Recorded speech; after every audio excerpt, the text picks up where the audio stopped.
Welcome to Design Your Destiny, your podcast for tapping into the power of your subconscious mind.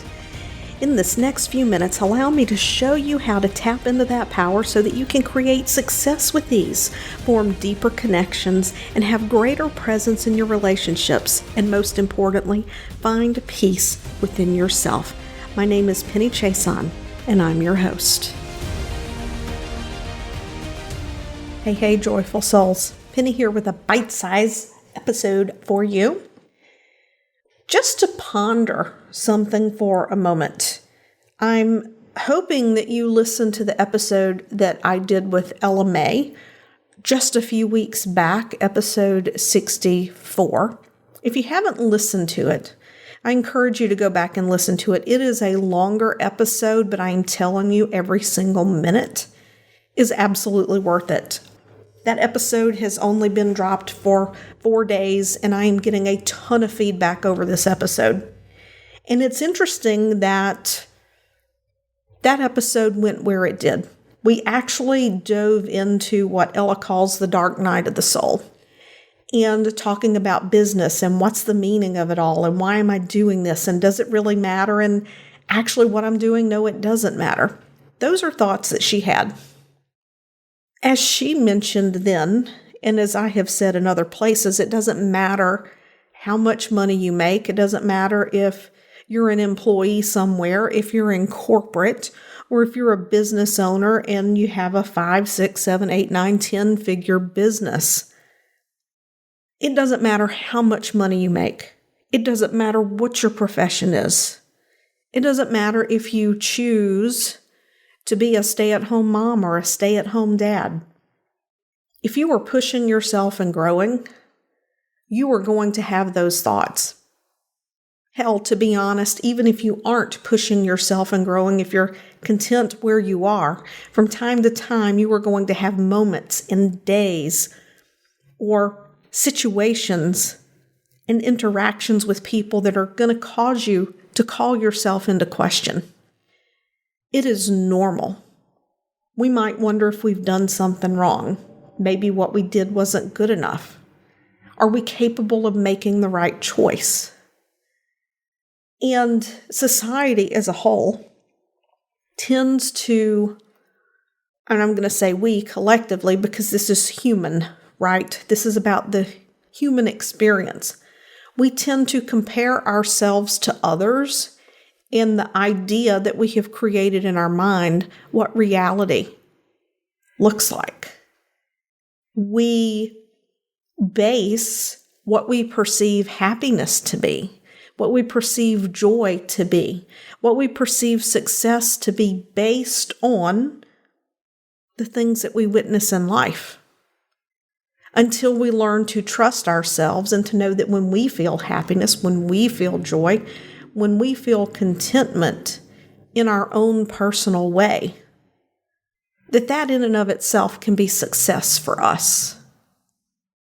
Because if you're going through life and you are looking at famous people, or you are looking at icons, or even if you're looking at me, and I don't say that from a place of ego, I'm saying that because I get emails from many of you who listen to this podcast or who are on my list. And I've had conversations with some of you. I am humbled that you look up to me. What you always see on the outside isn't what always goes on in the background. And I tend to be pretty upfront on my social media posts.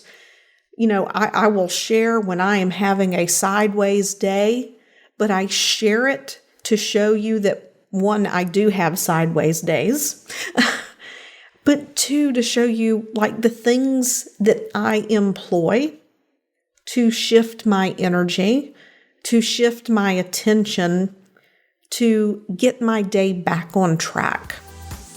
Do you find yourself sometimes working with clients who can only make it 80 to 90% of the way to the finish line? No matter what you do as a coach, you've implemented all the tools that you have, and you know they can be 100% successful. But there's just something in their way. Maybe you have clients who fall back into repeat patterns. They hit 100%, and then suddenly when they're successful, something happens and they're triggered to fall back. If you are ready to take advantage of subconscious coaching, aka hypnosis, to remove those subconscious blocks that are under the surface and sabotaging your clients, then I want you to head over to pennychason.com/certify me to get all of the details and to see how other coaches are positively impacting their clients' lives. There are so many people out there who have put together such a carefully curated brand, an image of who they are, that it creates an impossible standard that people within the public aspire to live up to. I mean, how many famous people have there been out there? How many CEOs, actors, comedians? Think about Robin Williams. How many people have there been that when something's tragic and sudden happens in their life, people are like, oh my God, I had no idea. And it's because maybe they themselves felt that they could not be vulnerable.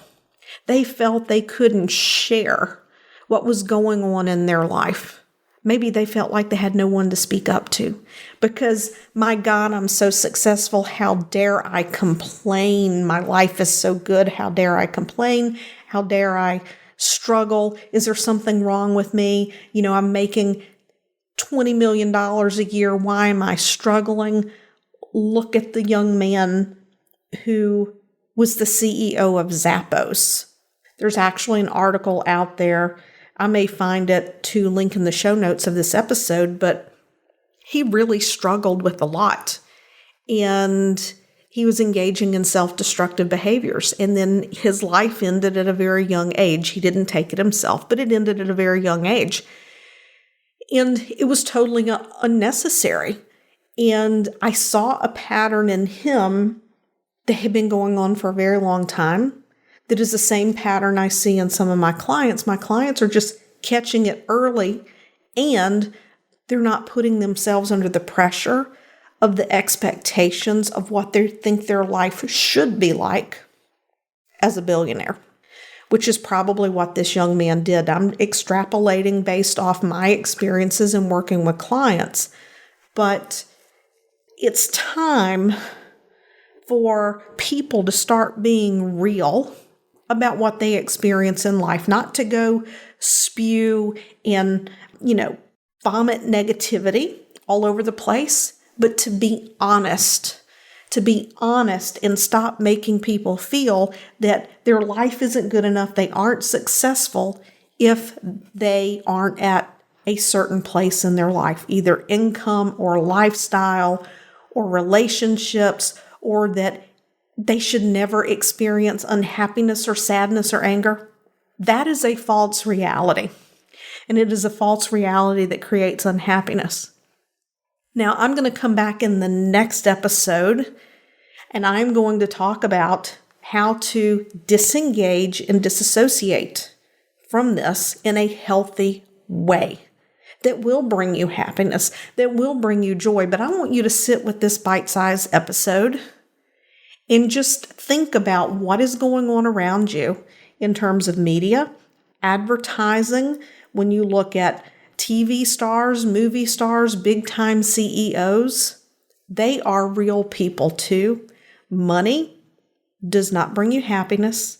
Money does not protect you from the same day-to-day frustrations, irritations, challenges that we all experience. Let's just simply go inside and be content with being who we are and allowing our happiness to simply grow from inside of us. Because that's where happiness is anyway. It's a choice. It comes from the inside. I'll see you next week. Thank you for listening today. If you've enjoyed this episode of Design Your Destiny, I would appreciate it if you would head over to iTunes and leave a positive review. When you leave a positive review, it's like podcast currency, and we can increase our reach and get the message to even more people that they, just like you, have the ability to design their destiny. And remember, subscribe on your favorite podcast platform.